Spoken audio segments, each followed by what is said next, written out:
In this video, we are going to compare bamboo flooring planks and linoleum flooring tiles, and which flooring option better fits a circular economy approach. While a circular economy can mean different things for different people, there are certain elements that find common understanding.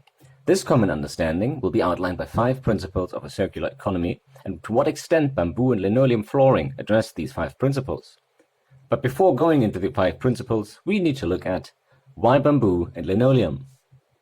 Linoleum flooring has been around for several decades already. Linoleum is considered entirely natural, but linoleum is not one single material. The term linoleum is derived from the Latin words linum, which means flax, and oleum, which means as much as oil. Linoleum is created by exposing flax's linseed oil to air, a process called oxidization, until it forms a thick substance which is mixed with wood and cork flour, and typically pine resin and limestone or chalk.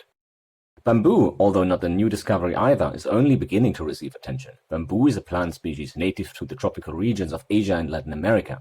Bamboo is one of the fastest growing plants on the planet, and certain species can grow about 1 meter or more a day and reach heights of above 30 meters in just 1 year. Bamboo is not considered a tree but a perennial grass, yet it forms wood-like stems which can be harvested similarly to trees and processed to create flooring, furniture and other industrial applications. In short, both linoleum and bamboo are considered sustainable products and thus should fit a circular economy that emphasizes on sustainability. So with that out of the way, let's find out which one addresses a circular economy approach better. Principle 1 of a circular economy is concerned with reducing our environmental impacts by making efficient use of all manufacturing resources while also minimizing emissions. This principle also means to feed waste material back into the manufacturing process to save creating or extracting new raw material. Bamboo flooring requires one material, bamboo. Linoleum, in contrast, requires at least 4 main ingredients: linseed, pine resin, limestone, and wood or cork flour. Linoleum also requires jute as its backside in order to provide the needed stability, as linoleum tends to be soft. Both products also need a range of secondary materials such as color pigments or different types of adhesives and surface coatings. Although the secondary materials should not be neglected when looking at resource efficiency for the purpose of reducing our environmental impact, both show somewhat of a similar demand on secondary materials. Judging by the number of primary materials alone, however, bamboo flooring has the upper hand in this comparison. Both flooring products go through a number of manufacturing steps, which all need some form of energy input and may cause direct or indirect emissions. Cut bamboo strands are boiled, pressed, and steamed under intense heat, and finally heat-dried for several days in a kiln or drying chamber. The oxidization of linoleum requires heat treatment too, and so does the resulting mixture, which will be dried and heated further for up to 30 days. Looking at the steps alone, however, may not allow for judging on the amount of emissions released, as every step has different energy intensities because of using different machinery. Particularly the latter varies with the manufacturer. When we consider emissions from secondary materials such as formaldehyde and adhesives, both products use adhesives and may or may not show emissions, again depending on the material used by the manufacturer.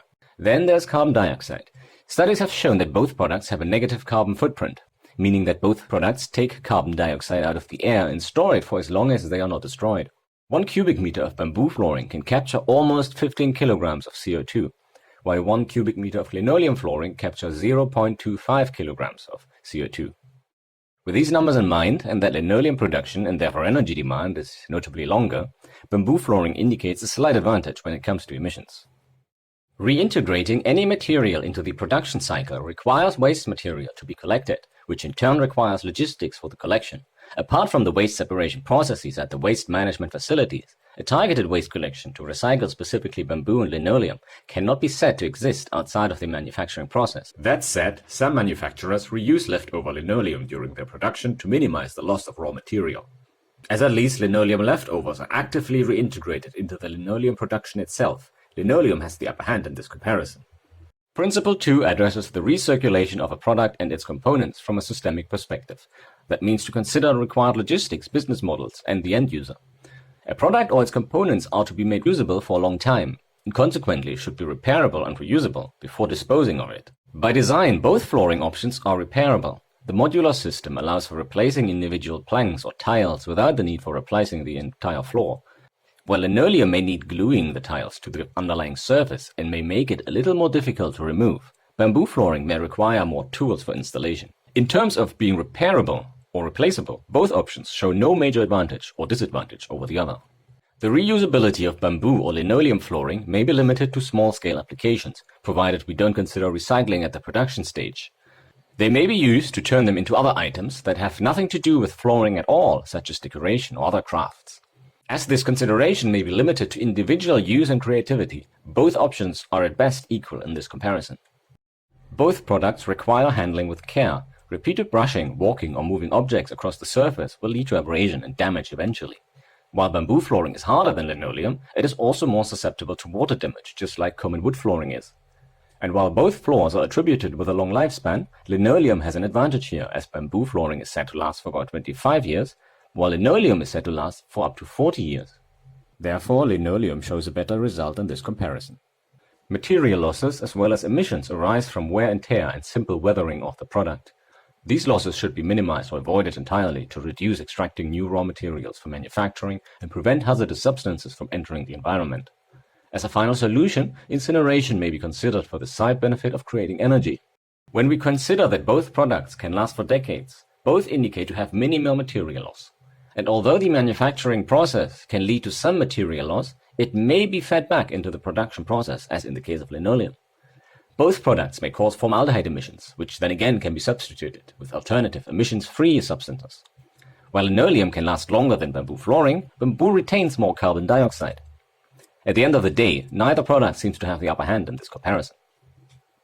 When the material cannot be kept in circulation, it can be burned to generate electricity. However, linoleum was found to leave behind hazardous waste in the form of titanium dioxide, which is comparable to that of burning polyvinyl chloride, or PVC. In consequence, linoleum is at a disadvantage compared to bamboo. To be biodegradable, we should keep in mind, if any synthetic materials are not replaced with natural alternatives, they will not only influence the degradability of either product, but also enter the environment. Provided we are dealing with only natural ingredients, and if bamboo and linoleum flooring are not incinerated, they can be sent to landfill to degrade naturally. And although the degradability of linoleum is considered very long, as underlined by its longevity, both products are biodegradable. Renewability of raw materials is a critical factor for a circular economy. If new raw material has to be generated, renewable material should be given priority.